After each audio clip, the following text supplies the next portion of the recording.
Welcome back to Joe Stunner Boxing. There was some fantastic action at the York Hall on Friday. Couple of area title fights and an English title fight.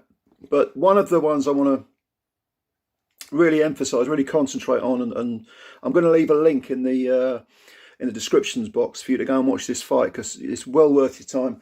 It was between Ryan Walker and Jordan Purkiss, and it was for the southern area, the vacant southern area bantamweight title.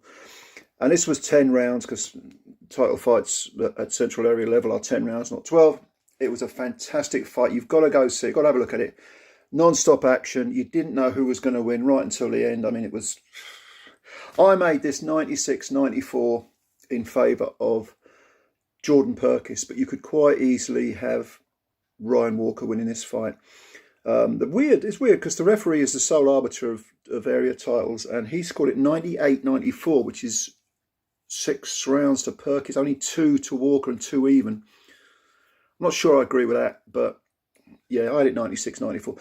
But it was that type of fight where, you know, one guy, Ryan Walker, was putting the pressure on this, on the better skilled opponent, the untested opponent, and could the prospect, if you like, take the heat? Could he survive it?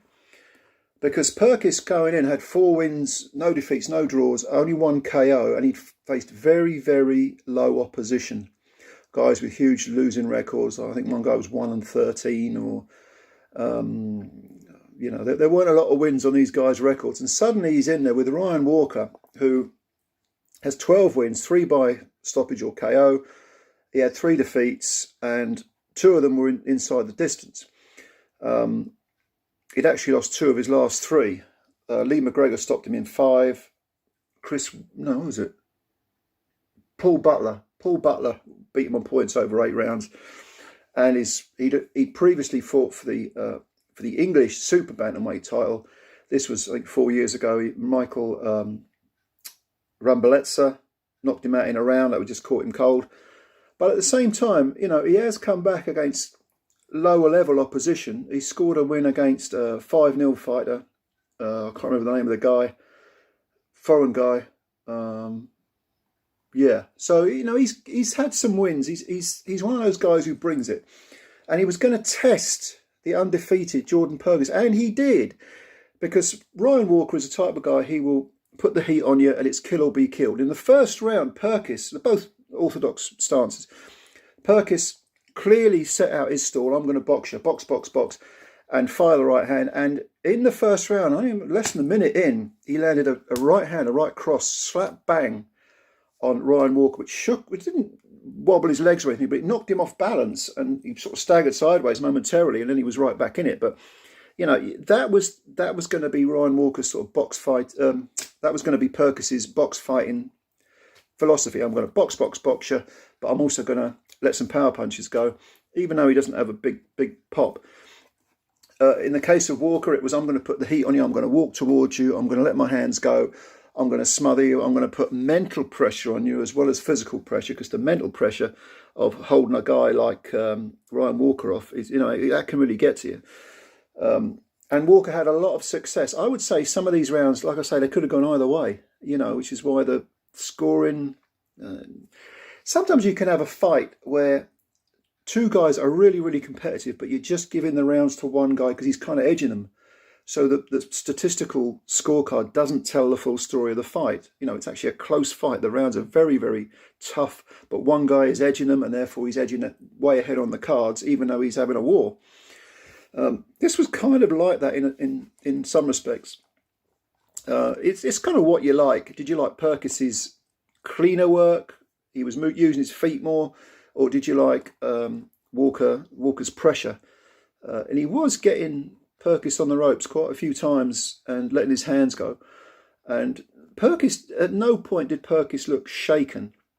He did seem to take the punches that did land flush well. So I don't think there's anything wrong with his jaw, at least not at central area, southern area or English level. But there again, Ryan Walker doesn't have much of a pop. He doesn't have heavy hands. Basically, the fight continued with those styles. Neither of them varied their style much. Actually, in fairness, I think Purkiss, round about the 8th, 9th round, started to let his hands go more. It was almost because in the opening rounds, I was edging Purkiss the rounds, and then in the middle rounds, Walker came on strong and was having more success. I think the middle part of the fight, rounds 4, 5, 6, 7, maybe, that was his area of the fight, Walker. And Purkiss, I think, felt some sort of urgency. I've got to finish strong. And he did. He started to let his hands go more, started to really land quite accurately, vary his work, both hands. He's letting both hands go. It wasn't just one single individual punch that was having all the success. He was firing combinations. They were landing on Walker. They weren't putting him off, but they were scoring punches. And I think that finish, for me, with my 96, 94 card, that was because of those, if you like, those championship rounds. I thought Purkiss upped the tempo. The style was the same. You know, he did let his hands go more. He did put a bit more pressure on, but he still liked to keep a bit of space between them. He didn't like getting up too close. Walker, was he smothering his work up close?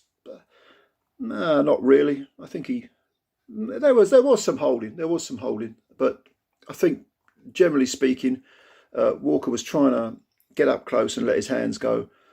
But the last 3 rounds, maybe 4 rounds, I thought Purkiss upped the tempo, landed more punches, and was pinching those rounds definitely. But it was, from start to finish, a very, very entertaining fight. And like I say, I'm going to leave the link below. Go and have a look at it. I think it was a terrific fight. Have a look, see what you think. Again, the York Hall. How many times have we seen these brilliant central area title fights, English title fights, British title fights at the York Hall? Fantastic venue. If you've never been, you should go. There isn't a bad seat in the house, honest to God. Fantastic atmosphere. You know, you always meet nice people, and everyone's a real boxing fan. There's none of this, you know, casual fanboy football hooligan bullshit element to it. It's a great, great venue. And you see fights like this, and this wasn't the only great fight on the card. Have a look at it. I'll leave the link below. Thank you for your time. Thank you, as always, for watching Joe Stunner Boxing. We're nearly a year old, almost to the day, this channel. So if you could subscribe, that's fantastic. Hit the like button, you're helping the channel. It's been a lot of fun doing all these videos. Go and have a look if you're new at all the videos we did before. Really enjoy making the videos. I always appreciate your time.